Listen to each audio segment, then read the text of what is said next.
Ижма. Село, основанное Коми в 1567 году на берегу одноименной реки. Это центр самой северной диалектной группы Коми народа. И, как показала история, самой мобильной его группы.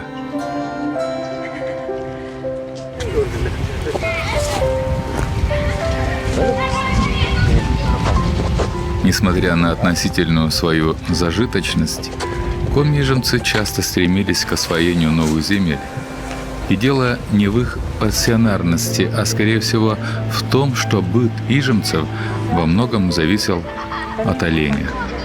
Что нужно оленю, то нужно и его хозяину.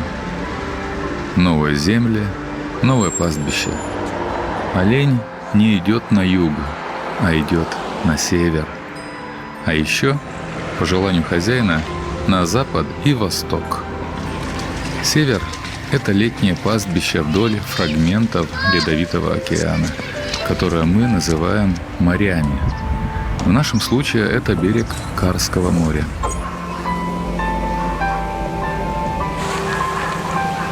Рыбу ловят. Рыбаки.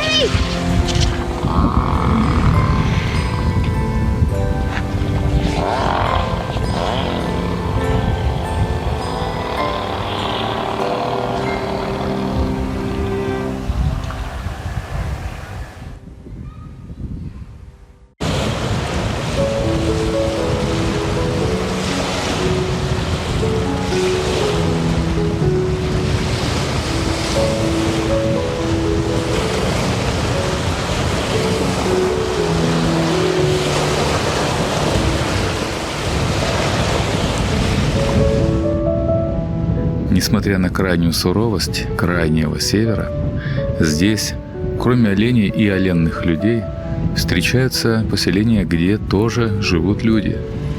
Среди жителей поселков на берегу Карского моря много носителей коми-ижемского языка. Коми-язык считает родным даже немалая часть ненцев.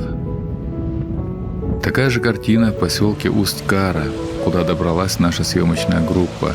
Это 200 километров от Воркуты на север.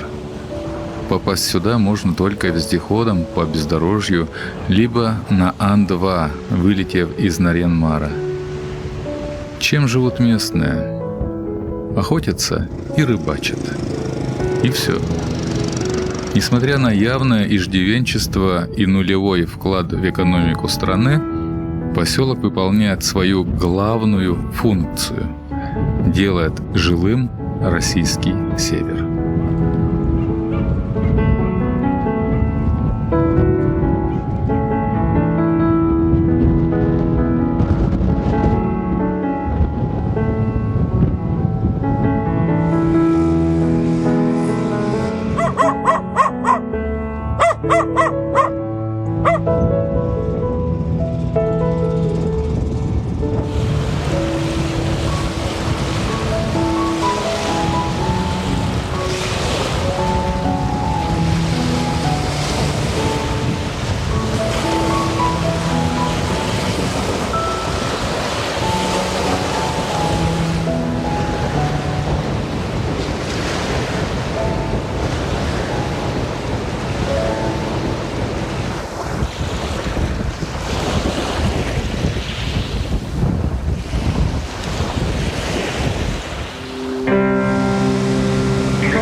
Кстати, Карское море, которое ранее звалось Мангазейским, называется так из-за реки Кара, что впадает в море. Поселок находится в устье этой реки, а река же имеет такое название по местному ненецкому роду Кара. Река берет начало на Полярном Урале, то спокойная, то бурная. Есть даже довольно сложный каскад небольших водопадов Буридан, который не просто пройти туристам-сплавщикам.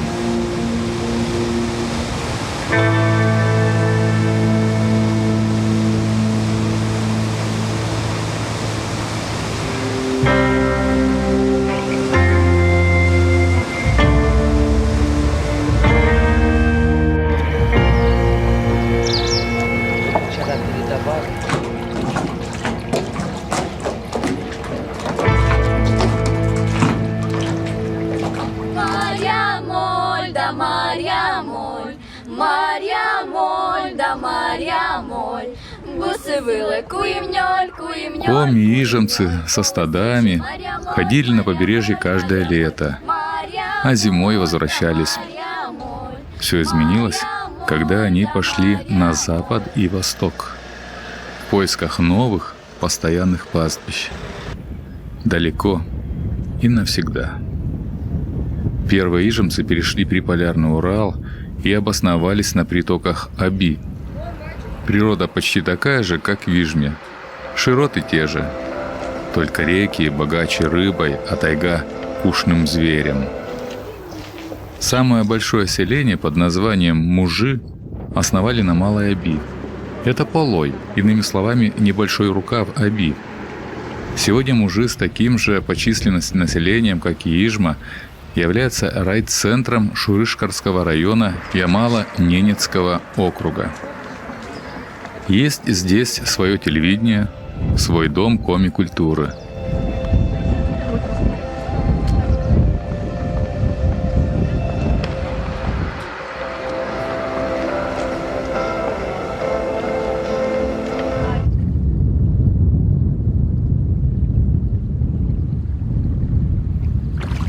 Переходили ижемцы Урал и севернее, например, по руслу реки Собь. Это граница между Приполярным и Полярным Уралом и линия Полярного круга.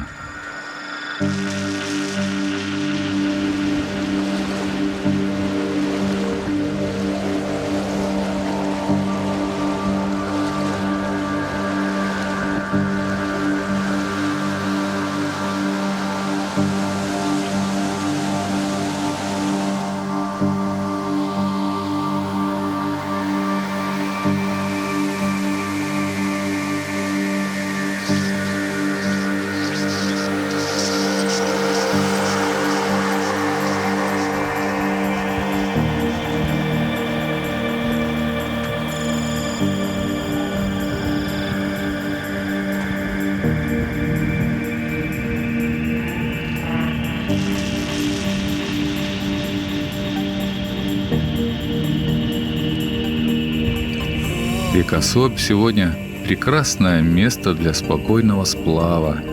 Удобна логистика. На всем протяжении горного сплава вдоль реки проходит железная дорога.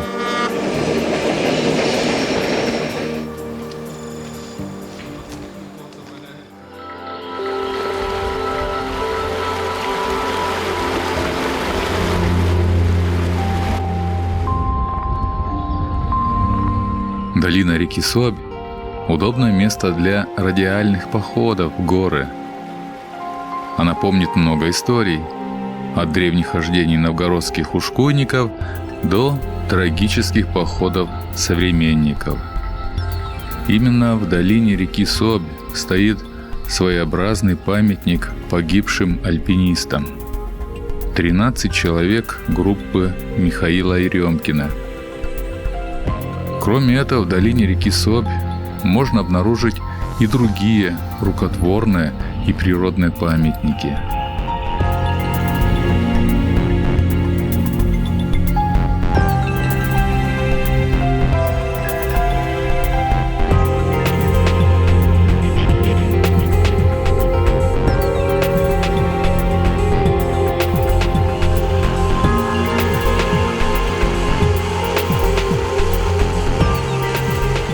Река Собь пересекает Урал и впадает в Обь. Железная дорога на выходе из гор уходит влево, севернее, и тоже заканчивается на берегу Оби в городе Лабытнанги.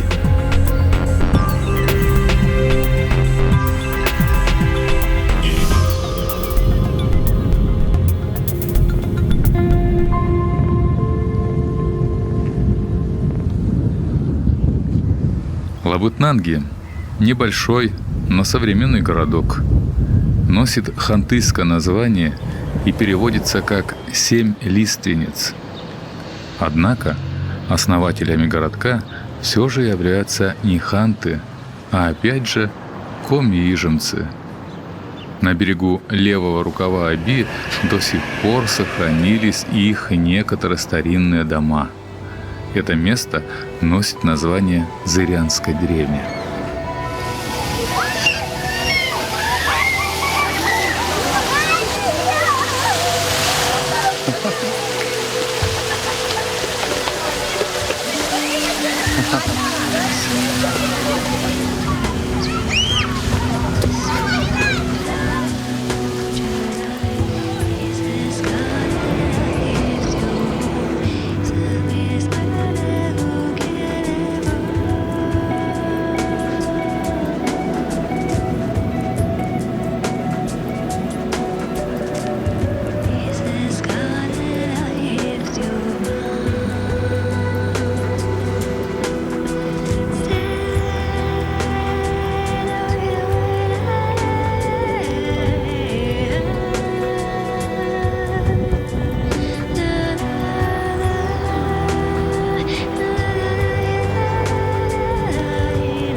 Коми-ижемцы перешли Обь напротив Лабытнанги и вместе с русскими заселили правый берег Оби.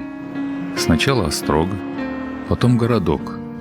И назывался он Обдорск, по коми место на берегу Оби.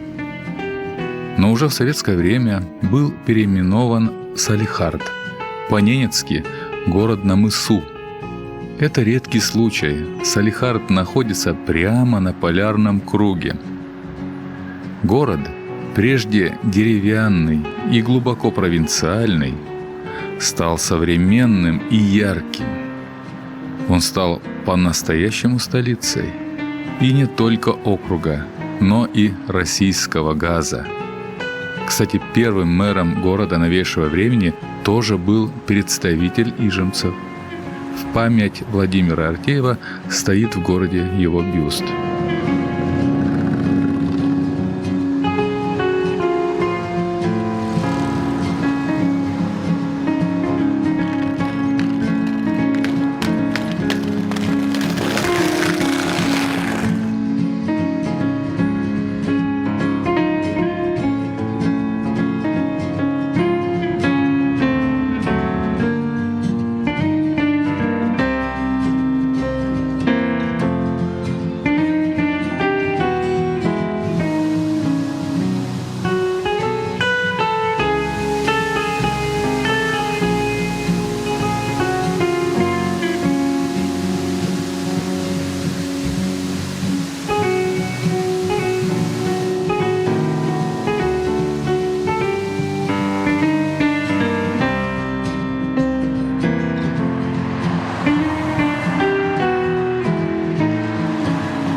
Коми-ижемцы, обосновавшись в Обдорске Салихарде, обживали берега Оби, превращаясь из оленеводов в рыбаков.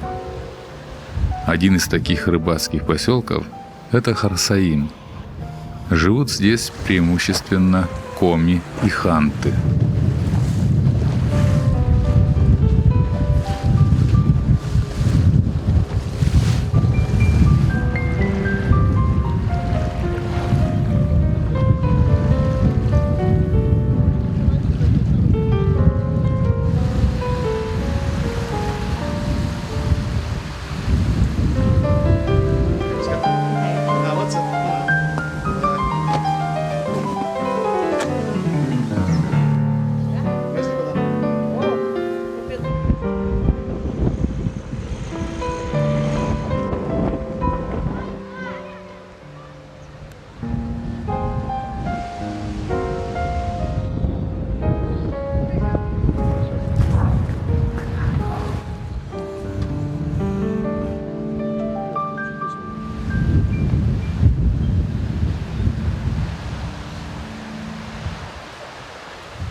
Наша съемочная группа посетила еще один поселок, основанный позднее, в 1951 году. Он называется Белоярск. Стоит на реке Щучьей, что течет с Уральских гор в Оби.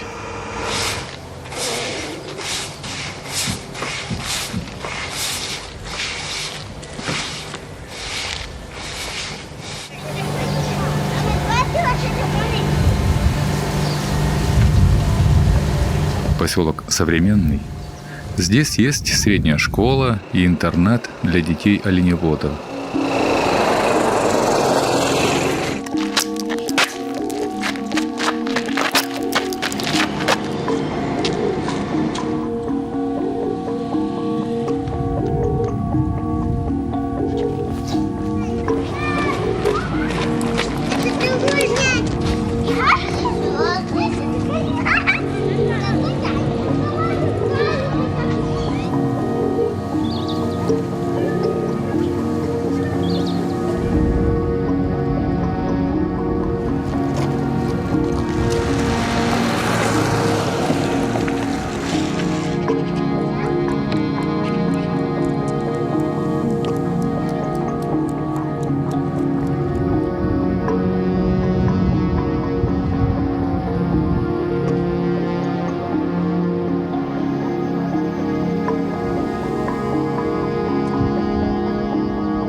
Главное занятие местного населения – вылов ряпушки, что подниматься по реке на нерест.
Сельги, сырок,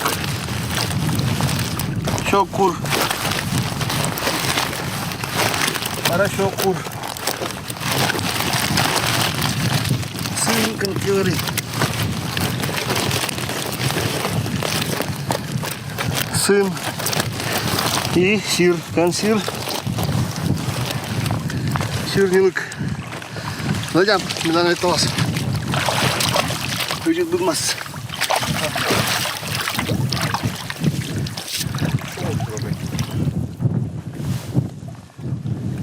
Йорк тяснокор.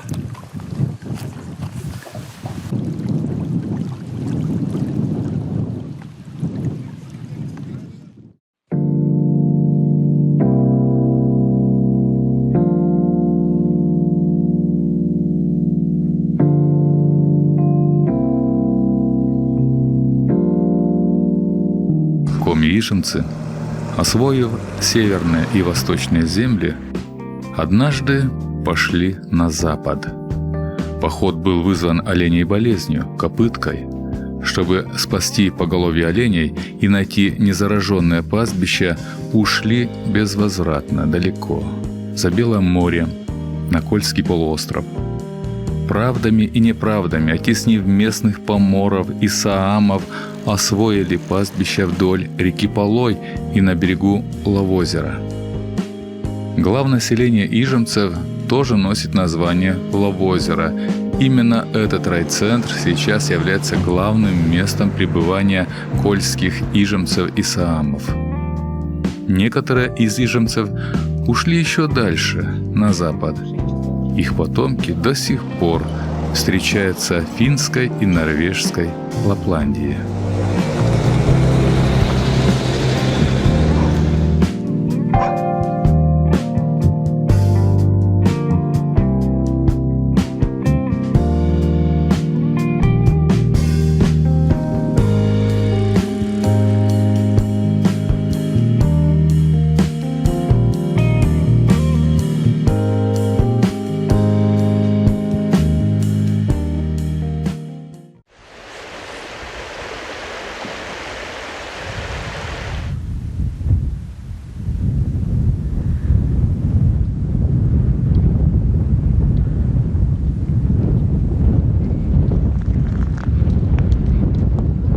Много мест сегодня является родиной коми-ижемцев.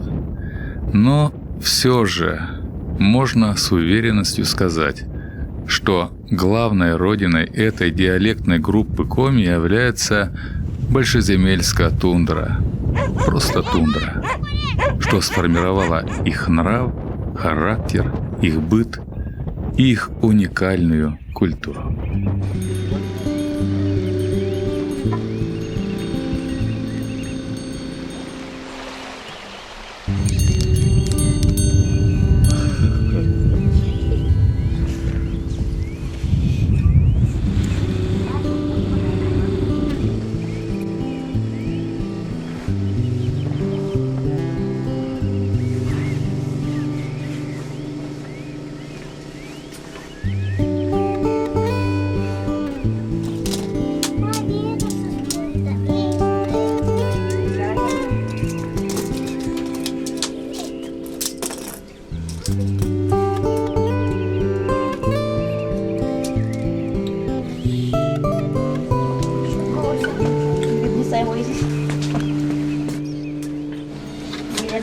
Это нечеткий лес.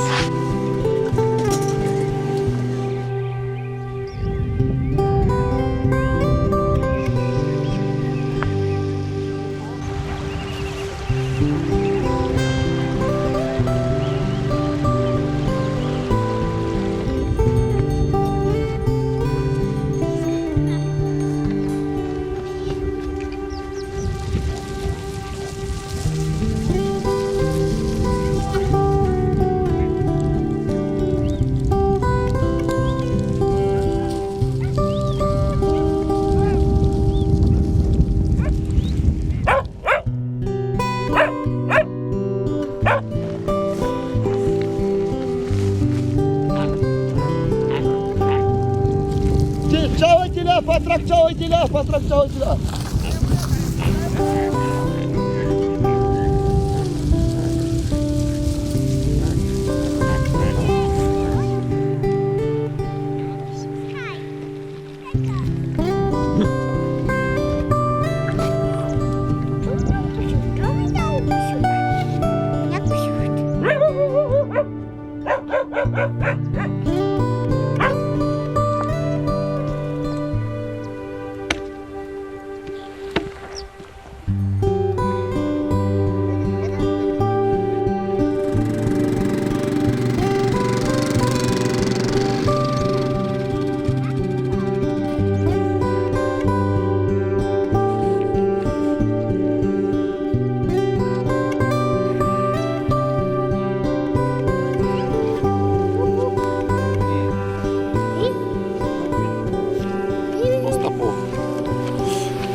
Здравствуйте. Я живу в тундре, в Чуме, в 7-й бригаде. Я в город не хочу. А сколько вам лет? 8. В каком вы классе? Перехожу во 2 класс. Танцуем буги-буги, поворачиваем круги, в ладоши хлопаем, вот так. Хоп-хоп. Давай. Ты все? Она сейчас тебя снимает. Привет. А кто там ходит? Кто этот пастух? Это дядя Саша.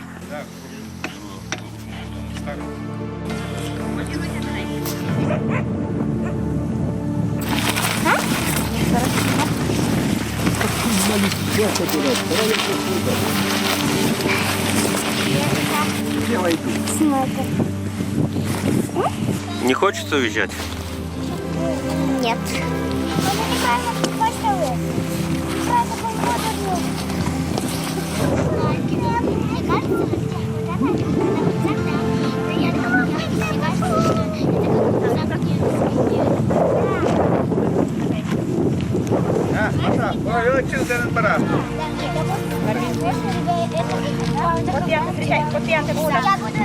Давай.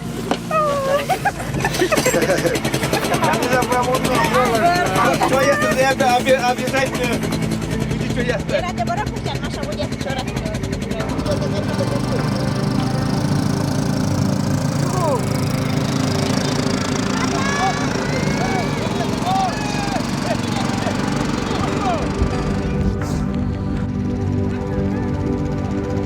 Пока-пока.